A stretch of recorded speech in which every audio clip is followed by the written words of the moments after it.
pernah dilihat mata, yang tak pernah didengar telinga, yang tak pernah timbul di dalam hati. Semua disediakannya bagi yang mengasihi. Katakan dari awal.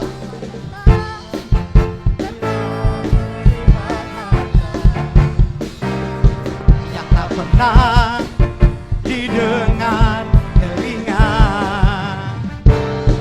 yang tak pernah timbul di dalam hati.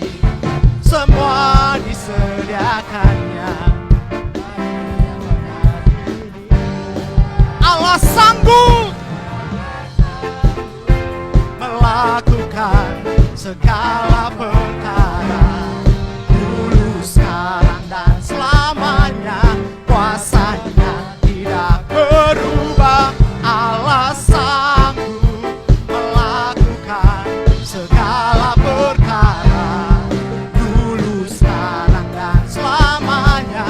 Kuasanya tak berubah. Kau Tuhan yang selamatkanku, terima kasih Yesus. Kau Tuhan yang pulihkanku, terima kasih.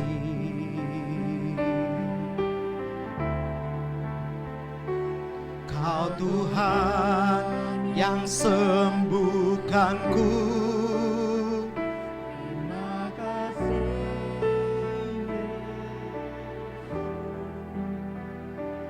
Kau Tuhan memberkatiku, terima kasih.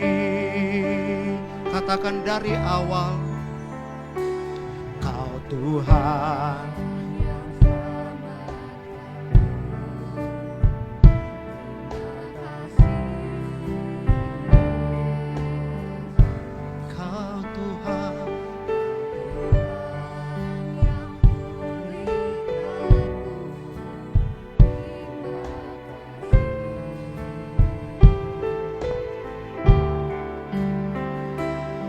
Kau Tuhan yang sembuhkanku, terima kasih Yesus.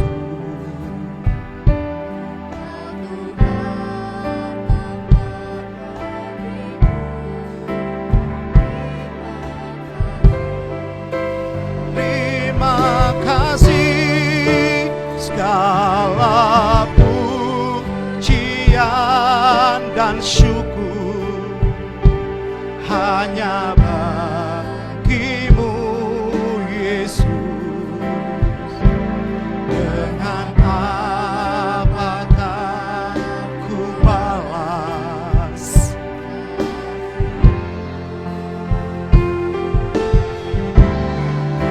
segala hormat kemuliaan, hanyalah layak bagimu.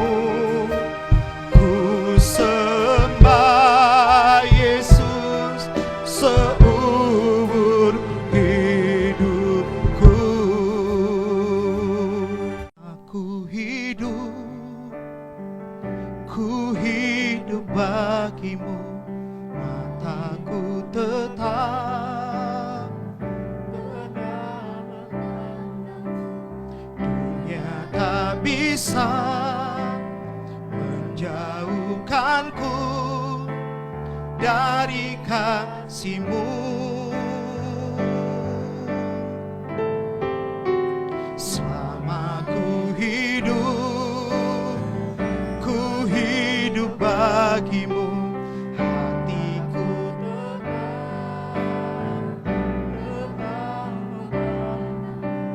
dunia tak bisa menjauhkanku dari kasih-Mu.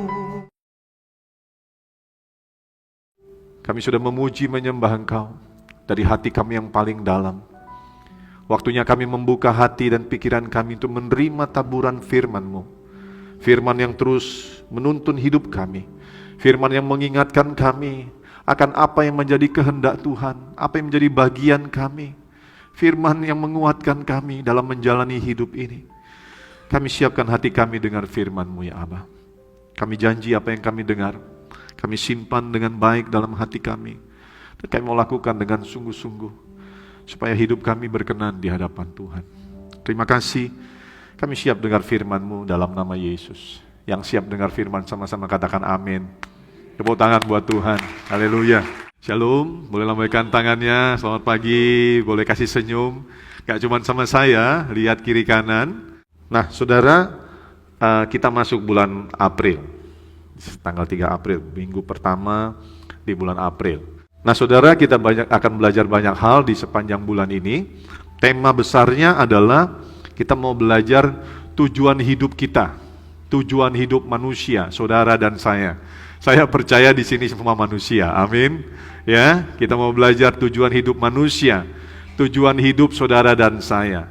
Ini pelajaran lanjutan. Beberapa waktu lalu saya pernah menyampaikan khotbah berseri tentang 5 tujuan hidup manusia. Nah, hari ini dan juga nanti tanggal 10 saya tetap akan menyampaikan sharing firman. Tema besarnya tujuan hidup manusia, tujuan hidup saudara dan saya. Kita akan belajar tentang apa sih tujuan hidup kita. Apa yang sudah Allah rancangkan, apa yang Allah tetapkan bagi kita. Untuk apa kita ada di dunia ini. Nah, subtemanya saudara adalah melakukan perbuatan baik. Jadi sebenarnya dari subtemanya saja sudah ada jawaban ya. Tujuan hidup manusia temanya, subtemanya jawabannya yang pertama melakukan perbuatan baik. Katakan, saya ada di dunia untuk melakukan perbuatan baik. Nah, saudara yang dikasihi Tuhan, perhatikan saya, segala sesuatu yang Tuhan ciptakan di dunia ini ya, segala sesuatu yang Tuhan ciptakan di dunia ini, apa saja, manusia, hewan, tumbuhan, hewan begitu banyak macamnya, ragamnya, jenisnya, begitu juga dengan tumbuhan, semua yang diciptakan di dunia ini, itu punya tujuan. Semuanya, ya. Kalau saudara bilang mungkin kita kasih contoh laler. Pak, laler itu kan mengganggu Pak. Apa tujuan Tuhan ciptain laler? Apa manfaatnya lalat itu? Lalat atau lalar ya, laler ya. Nah, siapa yang bisa jawab? Saya traktir makan siang. Angkat tangan. Pak Sanggam. Nih, Pak Pendeta. Apa tujuan Tuhan menciptakan lalat? Jadi makanan hewan lain, betul. Ya, kadal itu kalau dia lihat laler, celup, dia makan, saudara. Nyamuk, nggak suka sama nyamuk kan? Selin, kadang-kadang bikin kita penyakit, malaria lah segala macam. Yang di rumah aja, lah, nyamuk sebel sama nyamuk. Nyamuk ada manfaatnya enggak? Ayo Pak Sem, apa gunanya nyamuk?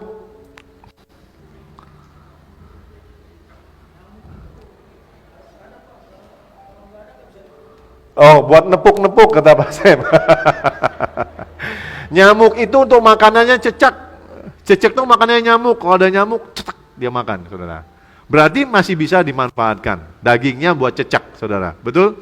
Nah, saya mau bilang begini, segala sesuatu yang Tuhan ciptakan di dunia ini, manusia, hewan, tumbuhan, hewan dengan berbagai macam jenisnya, tumbuhan juga, itu punya tujuan. Terlebih manusia yang diciptakan menurut gambar dan rupa Tuhan. Saudara dan saya diciptakan gambar dan rupa Tuhan, pasti punya maksud dan tujuan. Bahkan saya katakan begini, Tuhan menciptakan kita dengan tujuan yang spesial, saudara. Amin. Dengan tujuan yang spesial. Ada begitu banyak tujuan yang Tuhan sudah rencanakan, Tuhan tetapkan bagi saudara dan saya. Ada banyak rencana Tuhan ketika Tuhan menciptakan dan menempatkan kita ada di dunia ini. Jadi waktu Tuhan taruh saudara ada di dalam dunia, Tuhan mengizinkan saudara lahir melalui kandungan ibu saudara, ada di dalam dunia ini, bukan Tuhan kurang kerjaan atau saudara lahir begitu saja, tapi Tuhan punya maksud, punya rencana, punya tujuan yang luar biasa atas setiap pribadi yang ada di tempat ini. Tepuk tangan buat Tuhan. Saudara berkata, tapi Pak, saya lahirnya sebagai orang yang kurang berada. Saya lahir dari keluarga miskin. Saya nggak sekolah, saya nggak bisa ini, saya nggak bisa itu. Lalu untuk apa? Saya mau beritahu. Apapun keadaan saudara, waktu saudara lahir, apapun keadaan saudara hari ini. Kalau saudara mengerti firman Tuhan hari ini, maka hidup saudara akan berubah. Saudara tidak bilang, ya sudahlah, ini takdir. Dengar, Tuhan tidak pernah menakdirkanmu miskin. Dengar baik, Tuhan tidak pernah menakdirkan engkau gagal. Tuhan tidak pernah membuat rancangan yang jelek atas hidupmu. Tuhan tidak pernah merancangkan hidupmu menderita. Karena firman-Nya berkata, sebab aku tahu rancangan-rancangan yang ada padaku mengenai engkau, kata Tuhan. Yaitu rancangan masa depan yang penuh damai sejahtera. Rancangan masa depan yang penuh harapan, bukan tapi yang luar biasa, kata Tuhan. Penuh damai sejahtera, penuh harapan, penuh keberhasilan, penuh kemenangan, penuh sukacita, penuh kelimpahan, penuh kesuksesan, penuh kebahagiaan. Itu yang Tuhan rancangkan buat saudara dan saya. Bahkan lebih daripada itu, Tuhan mau pakai kita, saudara, untuk membawa kemuliaan bagi nama Tuhan. Tuhan mau pakai kita dengan segala keberadaan kita untuk menjadi hamba-hamba yang melakukan perintah-Nya. Dan pada akhirnya nanti, bagi kita yang betul-betul menyadari panggilan ini dan melakukan sungguh-sungguh, Tuhan bilang, kamu akan memerintah bersamaku di kerajaanku. Amin. Tapi banyak orang gak ngerti rahasia firman Tuhan, gak ngerti rahasia kehidupan. Kenapa? Gak mau baca firman. Gak mau baca firman, sehingga gak tahu, gak ngerti. Bahkan kalau ketika tidak baca lalu disampaikan firman dari mimbar, gak pernah mau tangkap dan simpan. Masuk kiri, ini kanan ya. Masuk kiri keluar kanan, masuk kanan keluar kiri. Atau sudah tahu simpan lalu diabaikan. Atau sudah simpan lalu gak mau melakukan. Makanya hidupnya gak pernah berubah. Firman Tuhan yang disampaikan setiap minggu itu harusnya mengubah hidup saudara. Ketika saudara mengerti rahasia kehidupan, saudara mengerti rahasia firman Tuhan, hidup saudara bergairah, saudara punya tujuan, saudara bersemangat melakukannya, dan makin hari hidup saudara diubah, dan saudara mengalami segala kebaikan Tuhan, dan tujuan Tuhan atas hidup saudara digenapi. Yang mengerti bilang amin, saudara. Karena itu kalau dengar firman, serius saudara. Saya nggak menuduh saudara buka HP, baca Facebook, nggak. Karena sekarang di HP bisa catat. Di HP bisa ada Alkitab. Tapi kalau saudara buka HP, baca Facebook, lihat WhatsApp, berarti ngapain saudara ke gereja? 2 jam untuk Tuhan, khusus buat Tuhan buka hati. Amin. Nah saudara yang dikasih Tuhan, kita diciptakan Tuhan punya tujuan. Hidup kita punya tujuan. Mengapa kita ada di dunia ini? Punya tujuan, saudara. Punya tujuan. Jadi kita bukan hidup tanpa tujuan. Kita hidup punya tujuan. Karena itu kita harus tahu apa tujuan hidup kita. Apa yang sudah dirancangkan dan ditetapkan oleh Allah bagi kita. Kita harus tahu itu, saudara.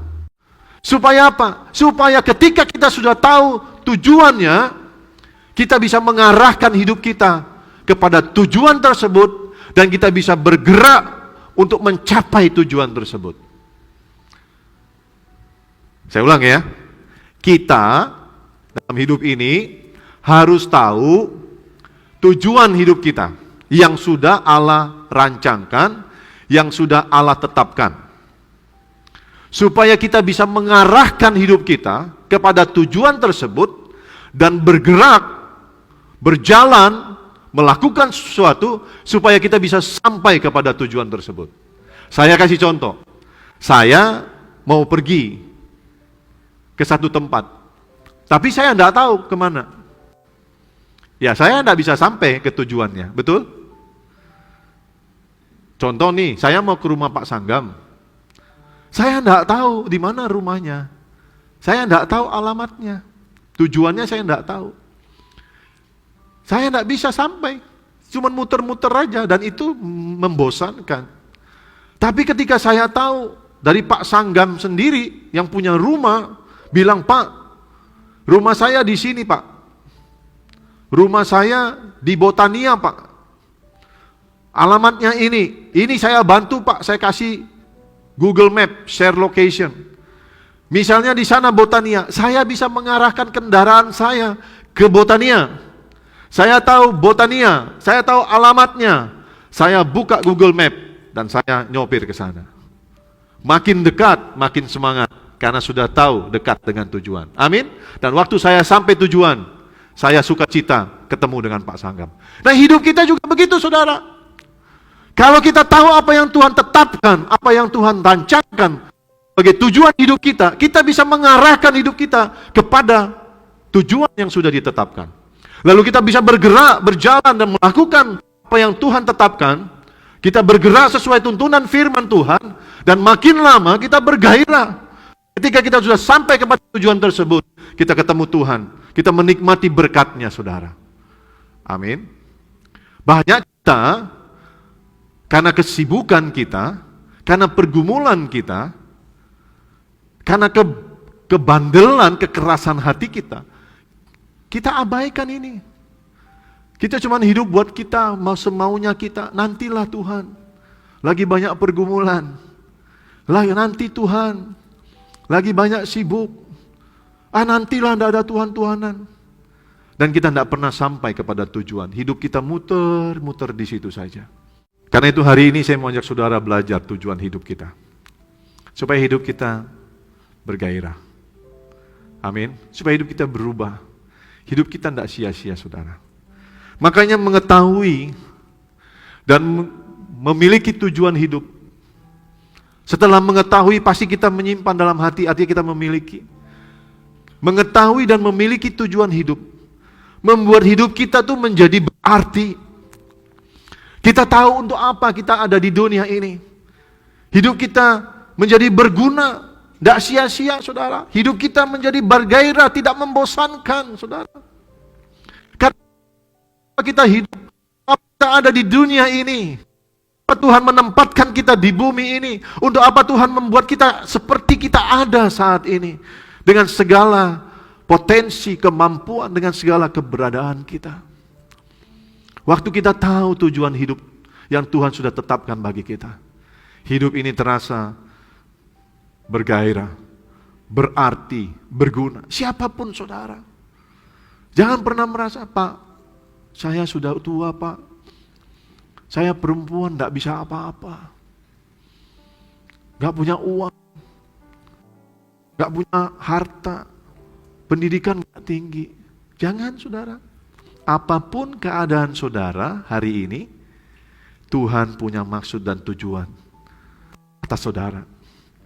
Satu kali saya ngomong sama mama saya sebelum dia meninggal.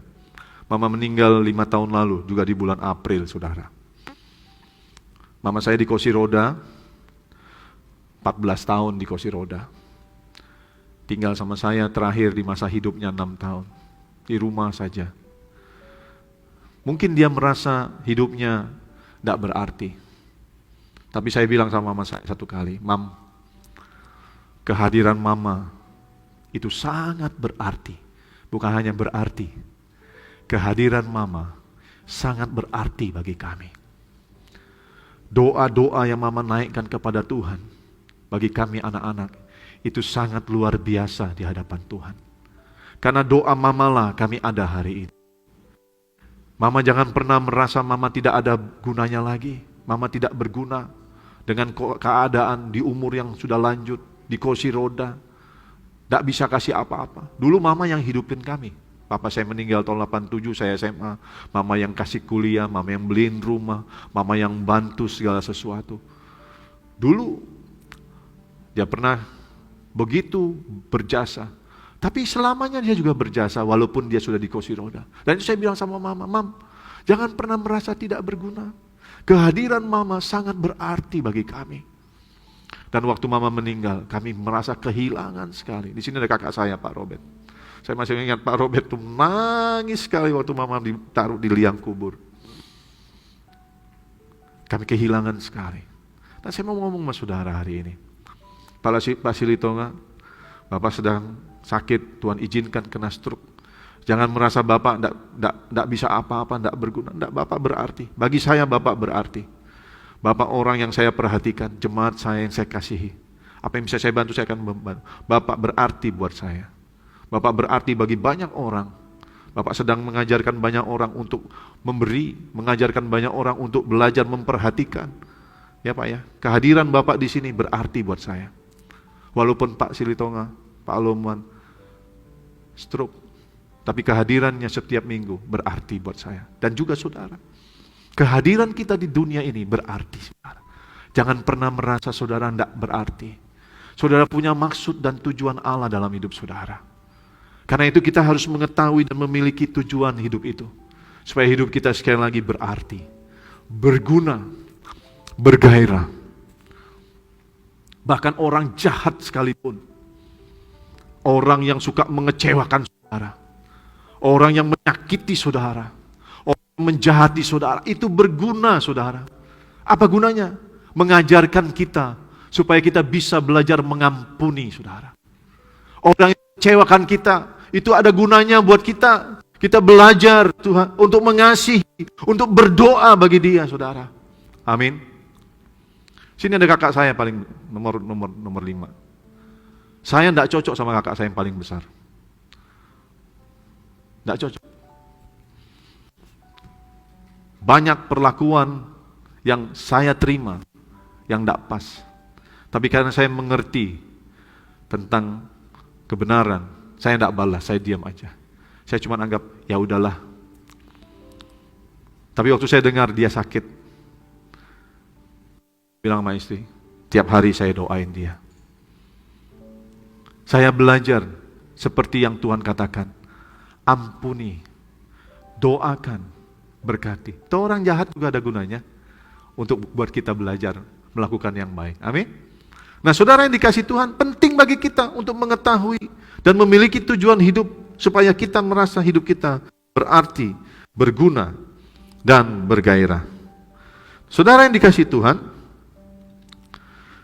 sebaliknya, kalau kita tidak tahu tujuan hidup kita, dan kita tidak punya tujuan apa-apa dalam hidup ini, maka hidup ini terasa kebalikan dari ini, saudara. Kebalikan dari ini. Hidup terasa membosankan, hidup terasa sia-sia, hidup merasa tidak berarti, hidup merasa tidak berguna. Tidak enak, saudara. Saudara mungkin bilang, enggak Pak, pokoknya udah duit, pasti enak. Bisa beli apa-apa, bisa bahagia, senang keluar negeri, shopping, rumah besar, mobil mewah. Enggak, saudara. Enggak. Uang, jabatan, ketenaran, segala sesuatu tidak menjamin kebahagiaan, tidak menjamin sukacita dan damai sejahtera. Seumur saya mau masuk 53 tahun, saya banyak lihat orang kaya tidak bahagia. Saya banyak lihat orang banyak duit, tidak ada damai di rumahnya. Saya banyak baca orang terkenal banyak duit, hebat, tidak bahagia, bunuh diri, saudara. Uang tidak jamin. Jadi kalau hidup tidak punya tujuan, rasanya membosankan. Rasanya tidak arti, rasanya sia-sia, saudara. Nah, saudara yang dikasih Tuhan, ada satu statement bilang begini, hal yang paling menyedihkan dalam hidup ini bukan kematian, bukan. Melainkan ketika kita tidak mengetahui dan tidak memiliki tujuan hidup. Ini hal yang paling menyedihkan. Tapi Pak, kematian kan menyedihkan. Iya bagi yang ditinggal. Bagi yang mati, belum tentu. Terus bilang, bagiku mati keuntungan. Kalau aku hidup bagi Tuhan. Kenapa keuntungan? Karena lebih suka aku ke sana ketemu Yesus katanya. Menikmati surga bersama Tuhan. Tapi aku lebih suka ada di antara kamu, kata Paulus, untuk jadi berkat. Paulus tidak egois, dia tahu surga lebih mulia, lebih menyenangkan dari dunia. Tapi karena dia harus melayani, dia harus menginjil, dia harus jadi berkat, dia bilang, aku pilih di dunia dulu deh, melakukan perintah Tuhan. Karena dia tahu tujuan hidupnya, kenapa dia dipanggil Tuhan, kenapa dia diubah Tuhan dari Saulus menjadi Paulus. Toh, mati ternyata bukan hal yang paling menyedihkan. Menyedihkan buat yang ditinggal, tapi buat yang pergi menyenangkan. Saya juga kalau saya mati, senang kok ketemu Tuhan. Yang sedih paling Bu Dewi sama anak-anak. Ternyata mati bukan hal yang paling menyedihkan. Tapi saya setuju dengan statement ini. Yang paling menyedihkan dalam hidup ini ketika kita tidak punya tujuan hidup, saudara. Kita tidak tahu tujuan hidup kita apa. Kita tidak tahu buat apa kita ada di dunia ini. Sehingga hidup kita terasa membosankan, sia-sia, tidak ada guna, tidak berarti. Muter-muter di situ. Tidak pernah berubah, membosankan. Dan itu menyedihkan kalau hidup tidak punya tujuan. Perhatikan saya. Tempat yang paling menyenangkan tidak ada selain dalam hadirat Tuhan. Saya percaya saudara setuju dengan saya. Saya dari muda, saya cukup bahagia. Maksud bahagia itu bahagia semu. Saya dimanja oleh orang tua saya. Papa mama saya nggak kaya, tapi cukup. Saya SMA udah bawa mobil, saudara. Saya kuliah bawa mobil itu taraf direktur punya, naik sedan saya. Kuliah di Jakarta, dikasih rumah, pembantu. Semua kesenangan dunia sudah saya lakukan, sudah saya nikmati. Tapi hari ini saya mau bilang, semuanya sia-sia. Cuman ada dalam hadirat Tuhan yang membuat saya bahagia. Dan puji Tuhan itu bertahan. Dari mulai saya lahir baru tahun 97 sampai hari ini, 25 tahun saya ikut Tuhan. Dan saya makin lama makin bergairah. Sehingga saya bisa tuliskan, tidak ada tempat yang paling menyenangkan selain dalam hadirat Tuhan. Tidak ada hal yang paling menggairahkan selain melayani Tuhan dan jiwa-jiwa. Kami terlibat pelayanan, mulai dari pelayanan Komsel, dulu namanya FA, tahun 97 bulan Oktober. 97 saudara. Hari ini 2022, 25 tahun kami sudah melayani. Dan saya tidak pernah bosan melayani. Sampai hari ini. Dengan segala rintangan, beban, masalah. Saya sempat drop. Tapi saya bersyukur saya punya teman-teman yang menguatkan. Kita sama-sama Pak, maju Pak. Jangan mundur. Terus saya bangkit lagi. Dan pelayanan itu adalah sesuatu yang paling menggairahkan dalam hidup saya. Istri saya bilang kalau papi tidak melayani, lihat akibatnya. Dan saya tahu kalau saya tidak melayani, hidup saya hampa. Karena itu saya bangkit lagi untuk terus melayani. Dan saya mau bilang sampai saya meninggal, sampai Tuhan panggil, saya mau terus melayani Tuhan. Tidak ada hal yang paling membahagiakan selain melihat orang-orang yang kita layani itu dipulihkan dan diberkati Tuhan. Ketika saya melihat satu rumah tangga yang cekcok, yang hampir hancur lalu Tuhan pulihkan. Saya melihat foto-fotonya dipulihkan, itu bahagianya lebih dari apapun yang bisa saya terima. Ketika saya berdoa dan melihat orang itu dipulihkan Tuhan, disembuhkan, itu membuat saya bahagia. Dan saya percaya semua hamba Tuhan yang di sini, yang ikut pelayanan juga merasa hal yang demikian, saudara. Ketika saya berdoa untuk pasangan suami istri yang tidak punya anak, lalu mereka melahirkan anak, saya percaya itu dari Tuhan dan saya bahagia sekali lihat itu. Saya melihat orang-orang yang dulunya sakit, tidak bisa apa-apa, lalu semangat melayani. Saya bahagia. Boleh saya cerita Leni ya? Saya kenal sama Mbak Leni, waktu saya jadi gembala di Tembesi. Tahun berapa ya? 2009 ya. 2010, 2011 ya. Mbak Leni lagi sakit. Sakit asam lambung. Akut. Wajahnya nggak bersinar. Kita doain, kita deketin, kita hibur, kita ajak pelayanan. Dan dia bangkit. Salah satu wanita terkuat bagi saya, Mbak Leni. Lewat badai cobaan, dia tetap melayani Tuhan. Saya salut, dan saya bahagia lihat Leni. Saya sayang sama dia. Spesial. Saudara, tidak ada hal yang paling membahagiakan ketika kita melihat orang yang kita layani itu dipulihkan, diberkati Tuhan. Dia bangkit, dia menikmati berkat Tuhan. Itu bahagia buat saya. Makanya sampai hari ini saya tetap melayani. Saya bahagia lihat saudara datang ke gereja, bersama-sama kita memuji Tuhan. Tidak ada tidak ada jalan yang paling mengasihkan selain berjalan dalam rencana dan kehendak Tuhan. Menggairahkan. Memang Tuhan tidak janji langit selalu biru, Tuhan tidak pernah janji jalan selalu rata. Tapi berjalan bersama Tuhan itu mengasihkan. Walaupun dedek-ser, tapi kita tahu jika Tuhan bersama kita, semua bisa kita selesaikan. Tepuk tangan buat Tuhan. Saudara yang dikasihi Tuhan, karena itu miliki, belajar, tahu apa sih tujuan hidup kita. Apa sih yang Allah sudah tetapkan bagi kita untuk kita tuju dan kita capai, saudara. Nah, saudara yang dikasihi Tuhan, pagi ini kita akan belajar apa tujuan yang sudah dirancang dan ditetapkan Tuhan bagi kita. Dalam Efesus pasal 2 ayat 10, saya sudah sering menyampaikan ayat ini. Hari ini sekali lagi saya sampaikan buat saudara. Mari baca Efesus 2 ayat 10 sama-sama. 2, 3. Karena kita ini buatan Allah, diciptakan dalam Kristus Yesus untuk melakukan pekerjaan baik yang dipersiapkan Allah sebelumnya. Ia mau supaya kita hidup di dalamnya.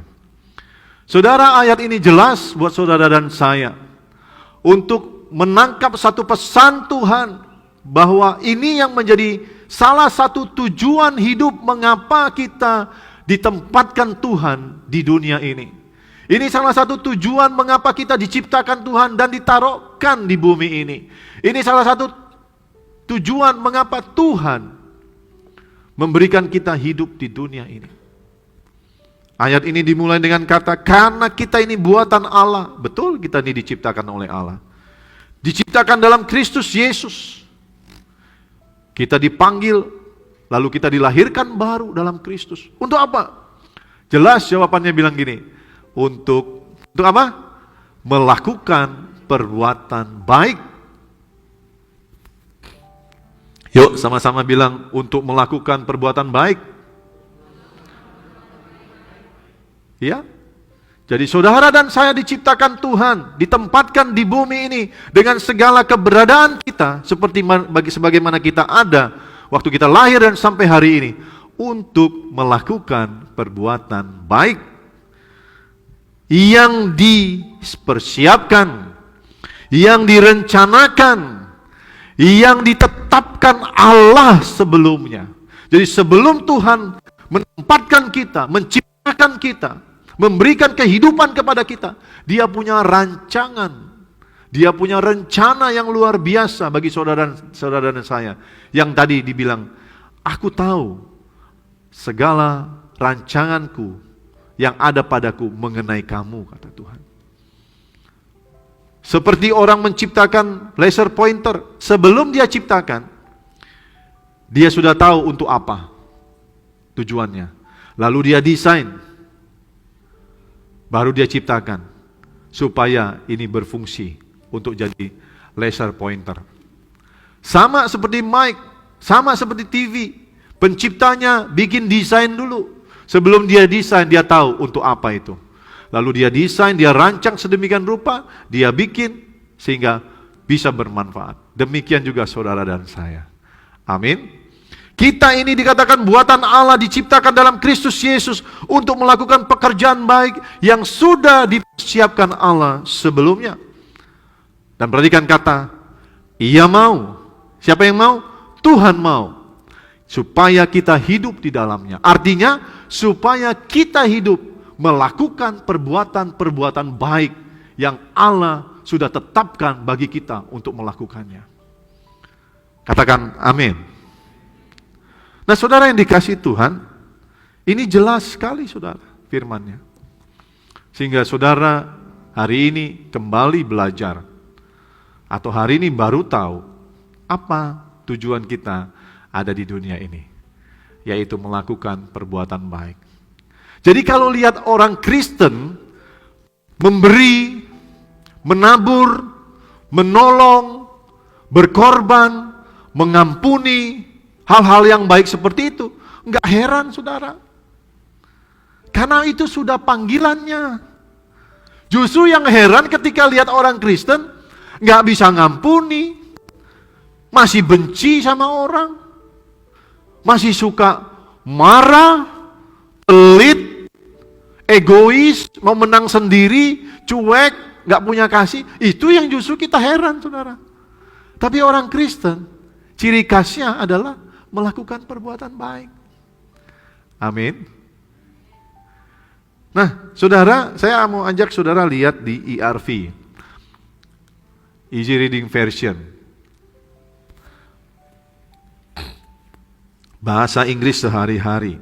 Ditulis begini, God has made us what we are. Tuhan sudah menciptakan kita sebagaimana kita ada. Has made us what we are. Kita diciptakan sebagaimana kita ada. In Christ Jesus, God made us new people, so that we would spend our life doing the good things He had already planned for us to do. Dalam Kristus Yesus, Tuhan sudah menciptakan kita menjadi manusia baru. God made us new people. Tuhan menjadikan kita ciptaan yang baru. Supaya kita, so that we would spend our life, kita boleh menghabiskan hidup kita, menjalani hidup kita, doing the good things, lakukan hal-hal baik, lakukan perbuatan baik. He had already planned for us to do. Apa yang sudah Dia rencanakan bagi kita untuk kita lakukan. Jelas sekali. Jadi ketika kita lahir, itu sudah menjadi bagian dari skema atau rancangan Tuhan. Bahkan sebelum kita lahir, Tuhan punya rancangan yang luar biasa bagi kita. Jadi jangan pernah menyesali, kok aku lahirnya orang Cina sih? Kok aku lahirnya orang Batak? Kok aku lahirnya orang Ambon? Aku lahirnya orang Jawa? Tidak ada saudara. Semua yang Tuhan ciptakan baik adanya. Apapun keadaan saudara. Kok aku dilahirkan di keluarga ini sih? Jangan pernah menyesali. Saudara harus tahu hari ini, apapun keadaanmu ketika engkau lahir sampai hari ini, rancangan Tuhan, rencana Tuhan, tujuan yang Tuhan tetapkan bagimu, itu indah, baik, luar biasa adanya. Tepuk tangan buat Tuhan. Nah, saudara yang dikasihi Tuhan, inilah rencana Tuhan bagi kita. Inilah ketetapan Tuhan tentang tujuan hidup kita, yaitu melakukan perbuatan baik. Nah, perbuatan baik yang dimaksud itu adalah perbuatan yang benar sesuai dengan firman.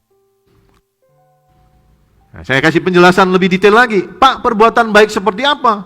Perbuatan baik yang dimaksud di ayat Efesus pasal 2 ayat 10 adalah perbuatan yang benar sesuai firman.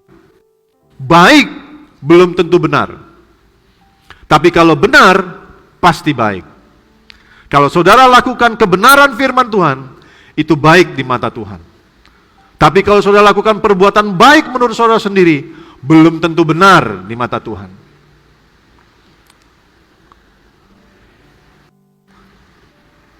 Saya mau tanya, yang sering ditulis di Amsal.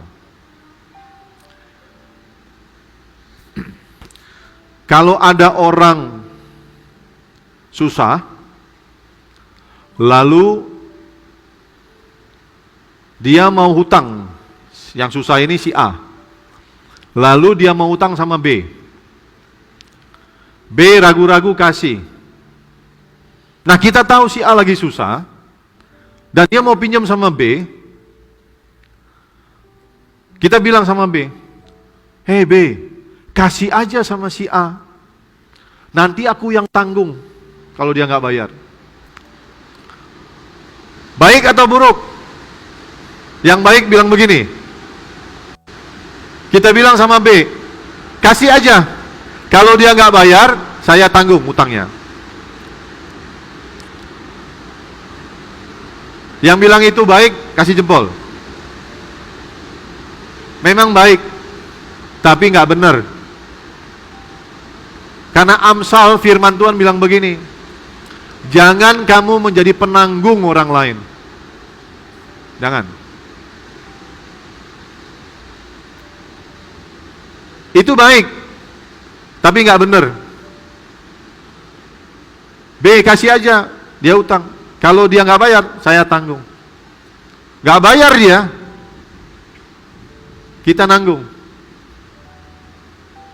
Baik nggak? Baik. Tapi Amsal bilang, enggak, Tuhan enggak mau itu. Enggak mau. Lalu gimana? Ya nggak usah kasih tanggung-tanggungan deh. Kalau kamu dia susah, kamu bantu aja. Nih, kamu nggak usah utang sama dia. Aku kasih kamu. Itu yang benar, saudara. Tepuk tangan buat Tuhan. Saudara yang dikasih Tuhan, perbuatan baik yang dimaksud adalah perbuatan yang benar sesuai dengan firman Tuhan. Kedua, perbuatan yang sesuai dengan kehendaknya. Kemudian yang ketiga, perbuatan yang menyenangkan hati Tuhan. Bukan menyenangkan hati sendiri, tapi menyenangkan hati Tuhan. Kadang-kadang kita mau menolong orang, kita harus berkorban. Betul nggak? Ada teman susah, perlu bantuan. Kita juga nggak berlebih, saudara. Kita juga pas-pasan. Ini jatah makan, sisa uang 1 juta untuk makan sampai akhir bulan. Ada teman yang butuh banget, kita harus bantu. Ngurangi jatah makan 200.000. Apa kita ketawa-ketawa kasihnya? Dengan senang hati aku memberikan engkau, mengurangi jatah makan keluargaku, mengurangi jatah makan istri dan anak-anakku. Aku kasih kau. Enggak, saudara. Kadang-kadang kita kasih,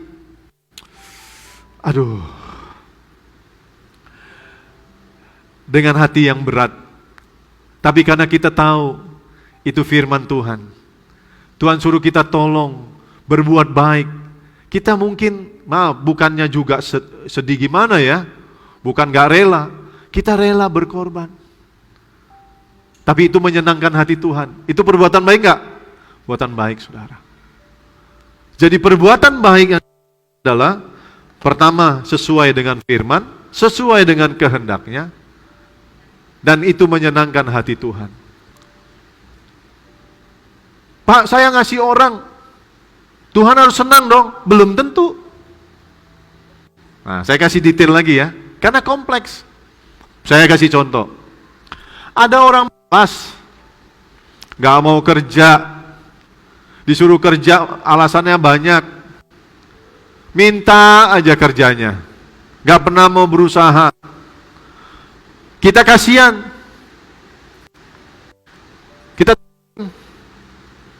kita tolongin. Kira-kira Tuhan senang nggak? Belum tentu. Dan saya mau bilang enggak. Kenapa? Kita sedang menghalangi proses Tuhan atas orang tersebut, saudara. Orang tersebut harusnya dia bangkit, cari kerja, rajin, gak minta-minta. Orang itu harusnya cari Tuhan, doa, berlutut, sungguh-sungguh ikut Tuhan. Tapi kita tolongin terus. Mungkin itu saudara kita, kakak kita, adik kita. Kita bantuin dan dia tidak pernah bertobat. Baik menurut kita. belum tentu sesuai kehendak Tuhan. Amin. Sampai sini ngerti ya? Jadi perbuatan baik yang dimaksud itu adalah perbuatan yang benar sesuai firman-Nya, perbuatan yang sesuai kehendaknya, perbuatan yang menyenangkan hatinya.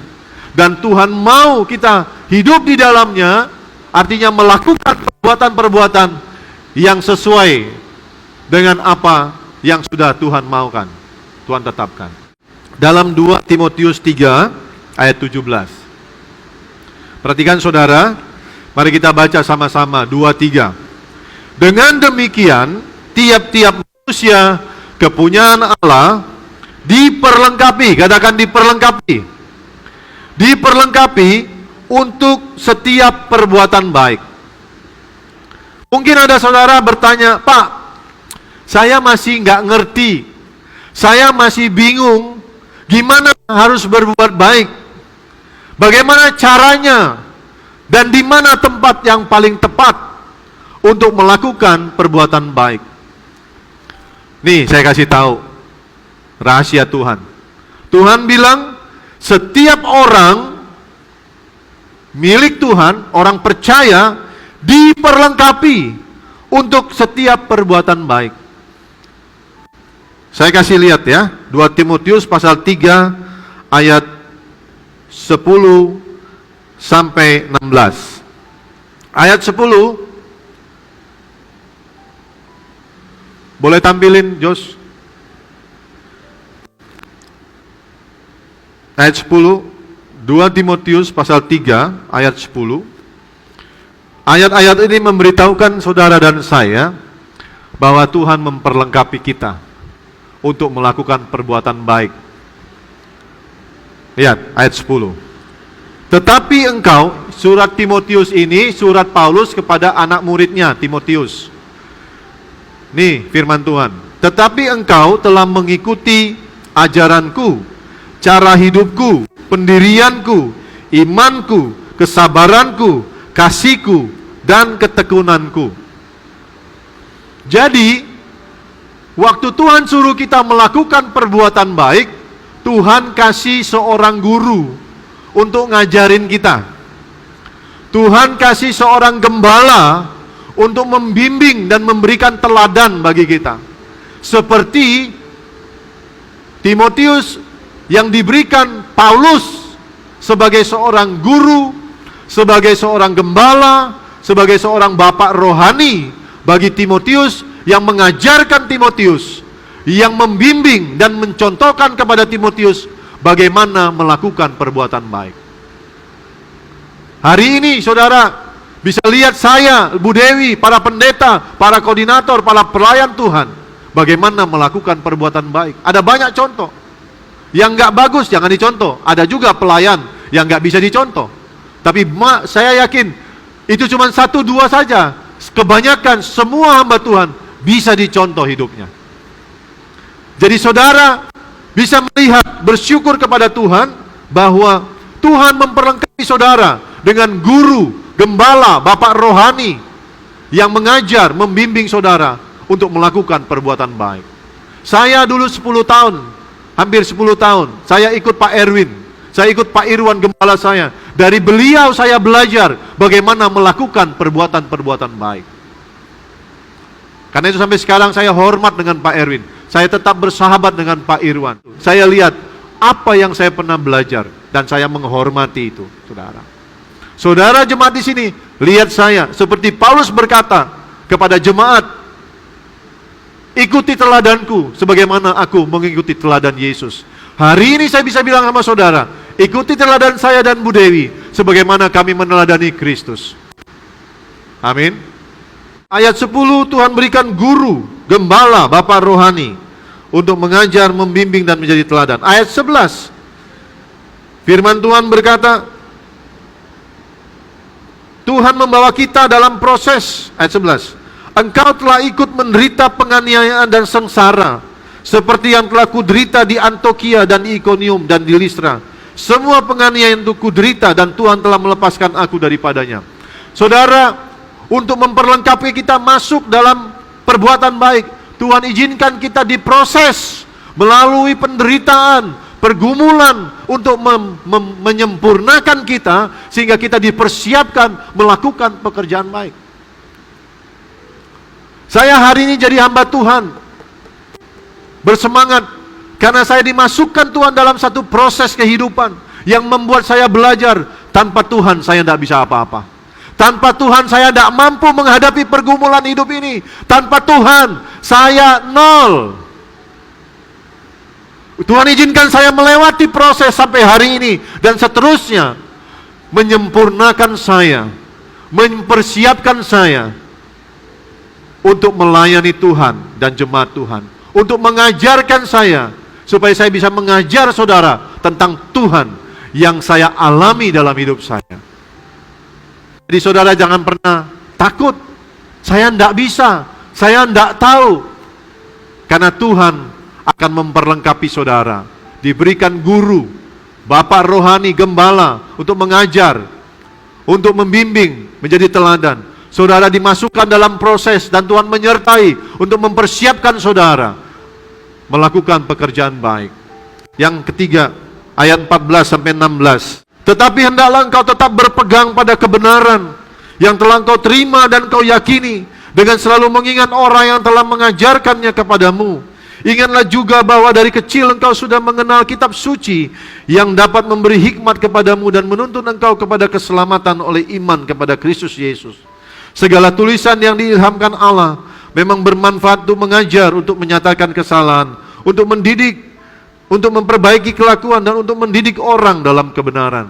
Yang ketiga, kita diperlengkapi Tuhan dengan firman-Nya yang menuntun kita, yang memberikan kita hikmat, yang menerangi jalan-jalan hidup kita, sehingga kita tahu apa yang harus kita lakukan, kita tahu apa yang harus kita perbuat, kita tahu apa yang harus kita putuskan dalam hidup ini.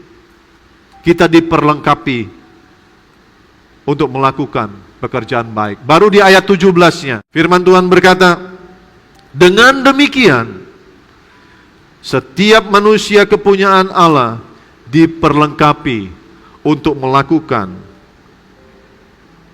untuk setiap perbuatan baik. Jadi 3 hal di atas tadi Tuhan melengkapi kita. Dengan demikian tidak ada alasan bagi saudara dan saya untuk berkata, kami tidak tahu apa yang harus kami lakukan, Pak. Kami tidak tahu di mana kami harus melakukan perbuatan baik.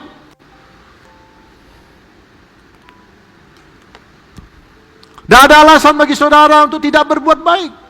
Karena Tuhan mengajarkan saudara, Tuhan menuntun saudara, Tuhan menyiapkan saudara. Saudara siap untuk lakukan perbuatan baik. Masalahnya bukan tidak tahu, bukan tidak bisa, tapi masalahnya tidak mau. Kalau saudara mau, pasti bisa. Karena Tuhan memperlengkapi saudara. Tuhan memampukan saudara. Tidak ada yang tidak bisa, saudara, di dalam Tuhan. Amin.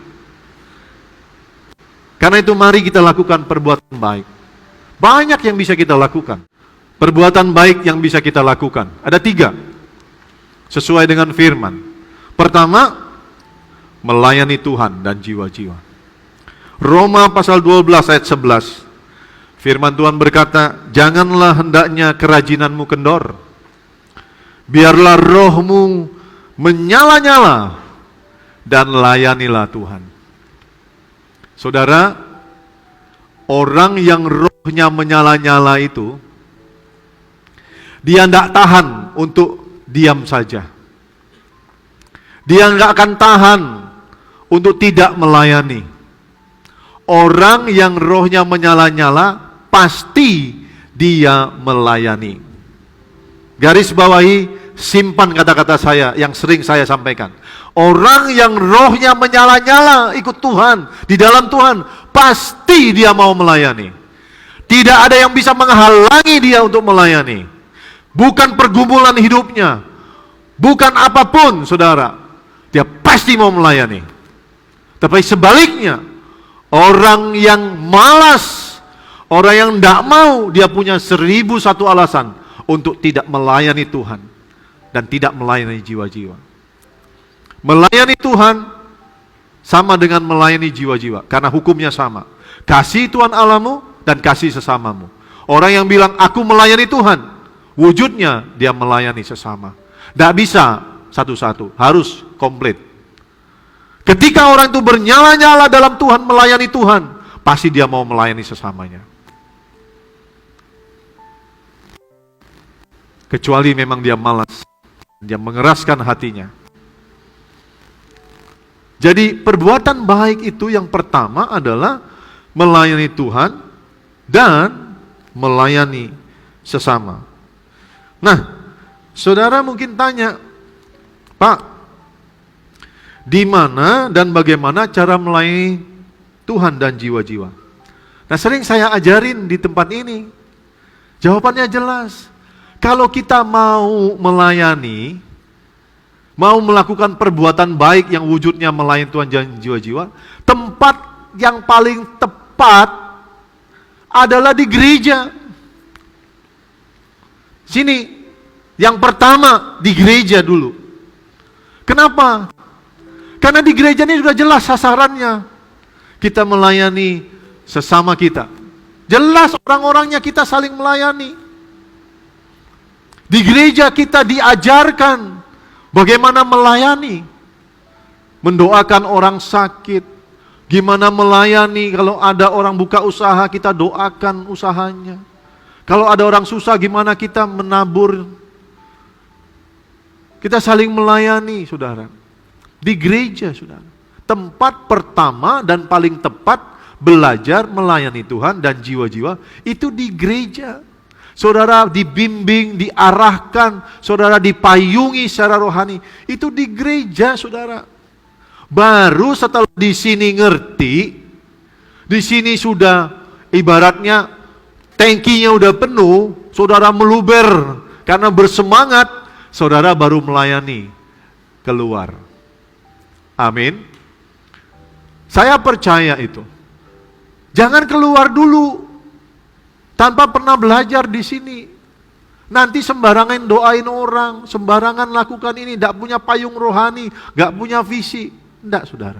Saya tidak larang pelayanan di luar, tapi di gereja dulu, saudara. Baru keluar. Tuhan bilang, jadilah saksiku di Yerusalem, Yudea, Samaria, sampai ke ujung bumi. Pelayanan itu pertama di rumah dulu, di gereja, baru ke masyarakat. Amin. Ya. Mari lihat yang kedua. Perbuatan baik, yaitu menolong orang-orang yang membutuhkan. Tadi melayani Tuhan dan jiwa-jiwa. Menolong orang-orang yang membutuhkan. Galatia pasal 6 ayat 10 berkata, karena itu masih ada kesempatan. Marilah kita berbuat baik kepada semua orang, tapi terutama kepada kawan-kawan kita seiman. Selama masih ada kesempatan, dan kalau hari ini saudara masih bisa bernafas, yang kita nggak pernah tahu kapan selesai. Ayo mulai melayani Tuhan. Mulai melakukan perbuatan baik, melayani jiwa-jiwa, mulai menolong orang-orang susah. Tapi Pak, saya nggak punya uang, bantu dengan doa. Tapi Pak, saya nggak punya tenaga, bantu dengan uang. Saya nggak punya tenaga, saya nggak punya uang, bantu dengan uang, bantu dengan doa tadi. Doa kan nggak bayar, saudara. Doain, saudara. Atau hibur dia, ada yang susah, datengin, telepon, hibur dia. Itu menolong juga orang-orang yang susah. Amin. Karena nggak setiap orang susah perlu uang. Ada orang kaya lagi susah, dia nggak perlu dikasih uang. Dikasih nasihat butuhnya. Betul nggak? Ada yang butuh uang, tapi nggak selalu butuh uang. Butuh perhatian. Saya nggak punya uang, Pak. Saya punya tenaga. Oh, dia pindahan, bantuin. Angkat-angkat, saudara. Amin. Ada banyak cara kita menolong. Alkitab berkata, selama masih ada kesempatan, marilah kita berbuat baik kepada semua orang, terutama kepada kawan-kawan kita seiman. Perhatikan kata terutama kepada kawan-kawan kita seiman. Artinya kawan-kawan seiman dulu, saudara. Makanya ada stepnya, keluarga, gereja, masyarakat. Jangan sombongnya, oh saya bantu si A, si B, si B. Yang di dalam aja nggak dibantu. salah prosedur, saudara. Amin. Terutama dulu kawan-kawan seiman. Gereja dulu dibantu. Sebelum gereja, keluarga dibantu. Perhatikan di sekelilingmu. Jangan bantu orang gereja kalau keluarga sendiri belum dibantu. Harus ada prioritas. Amin.